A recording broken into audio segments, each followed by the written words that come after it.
Friends, एक बार पुनः आपका स्वागत है। आज के इस वीडियो में हम व्यष्टि अर्थशास्त्र से संबंधित एक महत्वपूर्ण टॉपिक पर बात करने वाले हैं, जिसे तुलनात्मक मांग वक्र के नाम से जाना जाता है। जैसा कि मैंने पिछले वीडियो में चर्चा की थी कि हम तटस्थ वक्रों के माध्यम से हिग्स, स्लास्की और मार्शल के मांग वक्रों को अलग अलग कर सकते हैं। हमने दो चीज पढ़ी थी, आय में क्षतिपूरक परिवर्तन, यानी अगर उपभोक्ता की एक्स वस्तु की कीमत कम हो जाती है और उपभोक्ता की वास्तविक आय बढ़ जाती है, तो उपभोक्ता की आय में इतनी कटौती करनी चाहिए कि वह वापस उसी संतुष्टि के स्तर पर आने के लिए मजबूर हो जाए। इस प्रकार की जो आय में कटौती होती है उसे आय में क्षतिपूरक परिवर्तन की संज्ञा दी थी।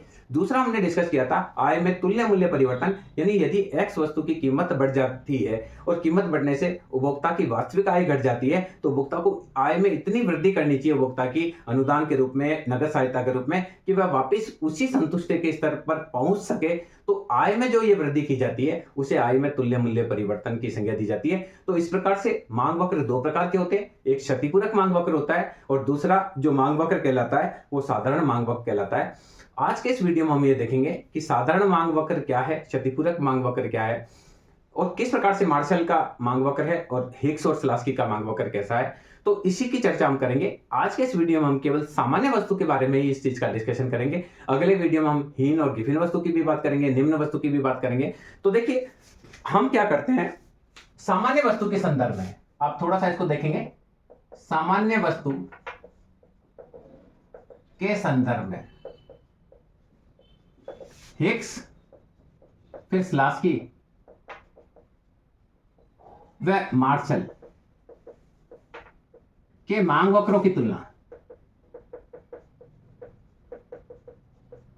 इंपॉर्टेंट टॉपिक है ये, केवल पीजी के स्टूडेंट्स के ही काम का है, बाकी बच्चों के काम नहीं आने वाला है, ये थोड़ा सा आप ध्यान रख लें।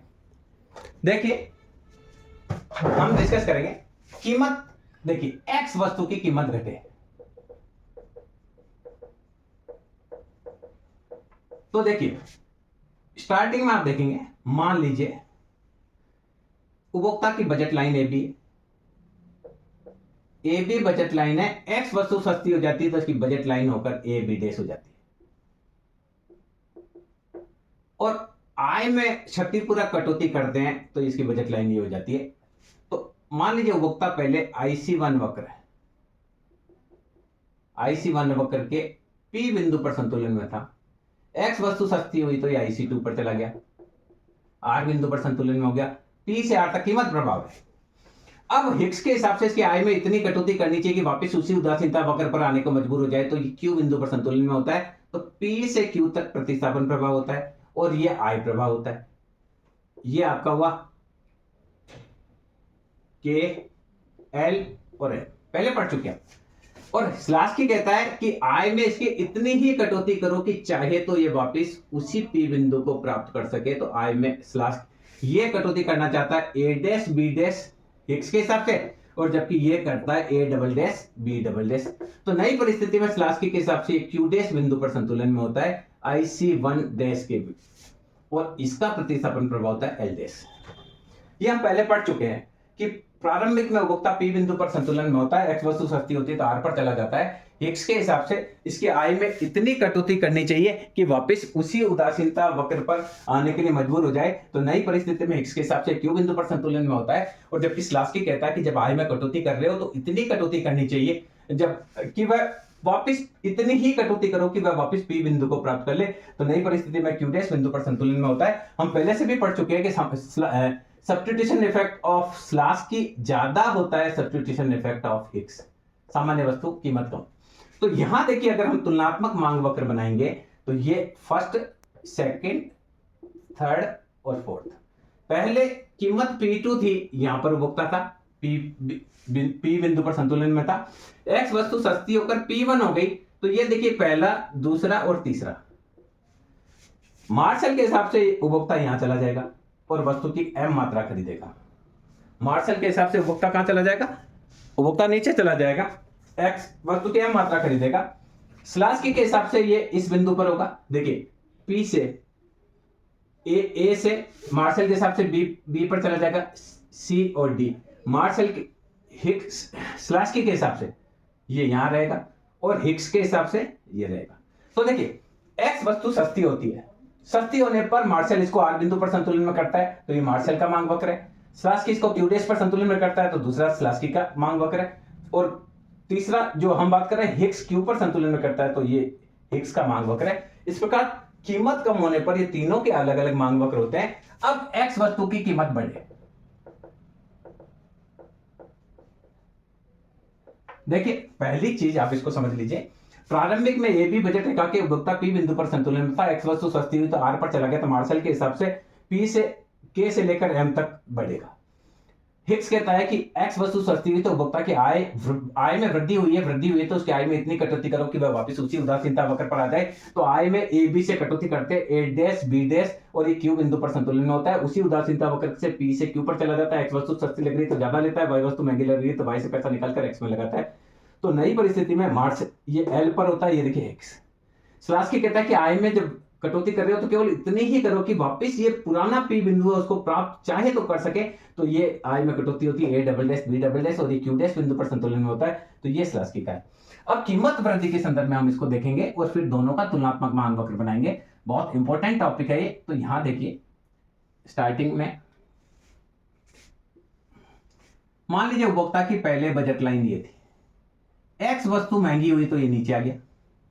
बजट पहले ए बी बजट रेखा थी, एक्स वस्तु महंगी हो गई तो ये ए बी सी पर आ गया। अब हिग्स के हिसाब से इसकी आय में इतनी वृद्धि करो कि वापस उसी उदासीनता वक्र पर जा सके, तो ये आय में जो वृद्धि है ये आय में हमने वृद्धि कर दी। तो ये देखिए पहले उपभोक्ता IC1 वक्र के पी बिंदु पर संतुलन में था, एक्स वस्तु महंगी हुई तो ये IC0 के आर पर आ गया। देखिए स्टार्टिंग को समझिए, शुरू में आप देखेंगे तो उपभोक्ता पहले पी बिंदु पर संतुलन में था, एक्स वस्तु महंगी हुई तो आर पर आ गया। अब हिग्स कहता है कि इसकी आय में इतनी वृद्धि करो तुल्य मूल्य की ये चाहे तो वापस उसी संतुष्टि के स्तर पर जाए, तो क्यू पर होता है। क्लियर? स्लास्की कहता है कि आय जब बढ़ा ही रहे हो तो इतनी तो बढ़ाओ कि चाहे तो ये वापस पी बिंदु को प्राप्त कर ले।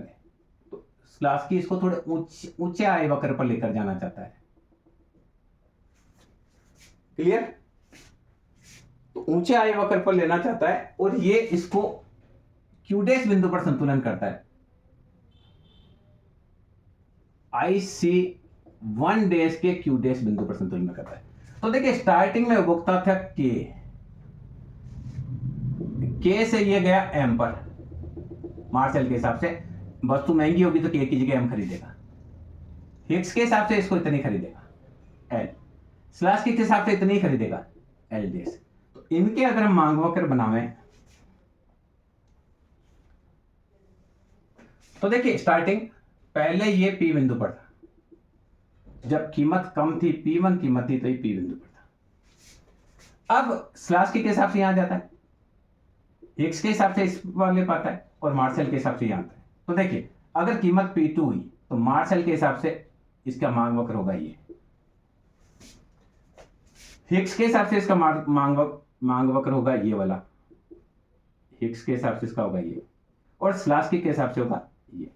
तो यह देखिए कीमत कम में मार्शल, स्लास्की और हिग्स, और कीमत वृद्धि में ये स्लास्की, हिग्स और मार्शल, इन दोनों को हम साथ करके बनाएं।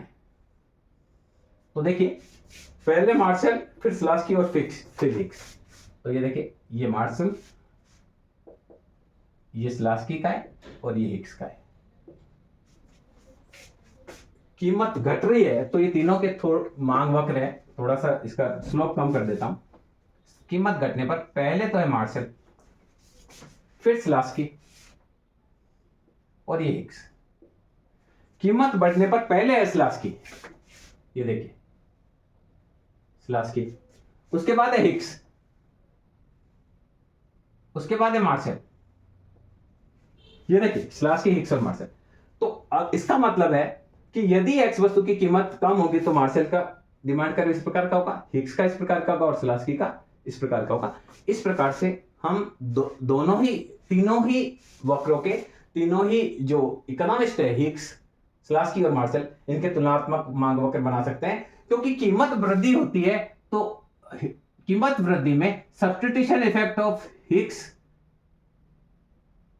जो है वो ज्यादा है सब्स्टिट्यूशन इफेक्ट ऑफ स्लास्की की तुलना में, जैसा कि हमने पहले से देखा था। तो यहाँ देखिए ऊपर में पहले आएगा स्लास्की, फिर आएगा हिक्स, फिर आएगा मार्शल। तो एकदम देखिए कीमत कम होने पर ये तीनों के तुलनात्मक मांग वक्र है, कीमत वृद्धि पर ये है, मैंने इसको लगाकर यहाँ रखा, दूसरे वालों को यहाँ रखा। इस प्रकार से हमने सामान्य वस्तु की स्थिति में तीनों ही इकोनॉमिस्ट के मांग वक्र की आपस में तुलना करके बताइए। मैं समझता हूं ये वीडियो आपके लिए उपयोगी रहेगा और आप समझ पाएंगे कि किस प्रकार से अलग अलग स्थिति में तुलना होती है। पहले उपभोक्ता पी पर था, पी से आर पर गया, एक्स वस्तु सस्ती हुई तो आर पर चला गया, हिक्स ने आई में कटौती करी तो क्यू पर आया, स्लास्की ने की तो क्यू डैश पर आया। तो आपका पहला वक्र ये हुआ के, ये आपका वक्र हुआ एल, ये हुआ एल डैश। तो यहां क्या करना है, फर्स्ट ये कीमत घटने पर आप तीनों को टिक लगा दीजिए। अब आप देखिए मार्शल इसको आर पर लेकर जाता है, मार्शल लिख दीजिए, स्लास्की इसको क्यू डैश पे लाता है, स्लास्की लिख दीजिए, हिक्स इसको क्यू पर लाता है।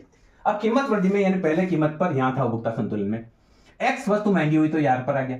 अब इसने हिक्स के हिसाब से इसको क्षतिपूर्ति दी तो ये क्यू पर आ गया, और स्लास्की के हिसाब से ज्यादा क्षतिपूरक परिवर्तन तुल्य मूल्य परिवर्तन किया गया तो क्यू डैश पर आ गया। तो नई परिस्थिति में आप ये 3 टिक लगा दीजिए तीनों की लाइन में।